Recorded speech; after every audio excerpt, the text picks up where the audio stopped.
आताची सर्वात मोठी बातमी, उद्धव ठाकरेंचा एकनाथ शिंदेवर हल्लाबोल। एकनाथ शिंदे, तुझ्या उरावर भगवा फडकवल्याशिवाय गप्पा बसणार नाही। नेमकं काय घडलं?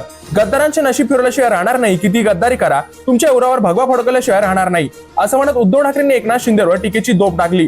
शिवसेना ठाकरे गट प्रमुख उद्धव ठाकरे सध्या विदर्भ दौऱ्यावर आहेत। या दौऱ्याला आज दुसरा दिवस असून ते आज धाराशिवमध्ये सभा घेत आहेत। या सभेत बोलताना उद्धव ठाकरेंनी एकनाथ शिंदे आणि ओमराजे निंबाळकर यांच्यावर हल्लाबोल केला। गद्दारांचे नशीब फिरेल आणि त्यांच्या उरावर भगवा फडकवू असा निर्धार करत उद्धव ठाकरेंनी एकनाथ शिंदेवर तोप डागली। ठाकरे गटातील 6 खासदार फुटल्यानंतर ठाकरेंनी नव्या मोर्चेबांधणी सुरुवात केली आहे।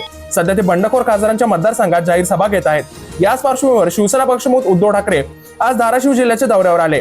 यावेळी त्यांनी 3 खासदार आणि आमदार कैलास पाटील, प्रवीण स्वामी यांच्या निष्ठेचे कौतुक केले। भाजपने जेव्हा गद्दारी केल्याचं कळलं त्यावेळी खासदार असलेले अरविंद सावंत यांनी खासदारकीला लाथ मारत सत्ता सोडली। 2019 मध्ये ज्यावेळी एकनाथ शिंदे यांनी गद्दारी करत फोडाफोडीचं राजकारण गुंतवलं होतं, त्यावेळी कैलास पाटील यांनी शिंदे गुजरातला घेऊन जात असल्याचं सांगितलं होतं। त्यावेळी ते सत्ता सोडून परत माघारी आल्याचं ठाकरे म्हणाले। दरम्यान शिंदे गटात गेलेले खासदार आणि विकास निधी मिळत नसल्याचं, मतदारसंघातील कामे होत नसल्याची बोंब ठोकत सत्तेच्या गादीवर जाऊन बसले। त्यावरून ठाकरेंनी जोरदार टीका केली। नुसता विकास निधी करून काही उपयोग नाही, निष्ठावंत कार्यकर्ते मिळण्याचं भाग्य लागतं, असं उद्धव ठाकरे म्हणाले। ओमराजे यांना फुकटचा पैसा हवा होता, त्यामुळे ते तिकडे गेले आहेत, परंतु माझ्या मागे कष्टाने पैसा कमवणारा शेतकरी आणि अस्सल शिवसैनिक बसलाय, असे उद्धव ठाकरे म्हणाले आहेत। याबद्दल तुमचे मत आम्हाला कमेंट नक्की सांगा। आगामी काळामध्ये उद्धव ठाकरे पुन्हा सत्तेत येणार की नाही, याबद्दल तुमचे मत आम्हाला कमेंट नक्की सांगा। तुमचं सपोर्ट उद्धव ठाकरे की एकनाथ शिंदे याबद्दल देखील कमेंट करून नक्की सांगा।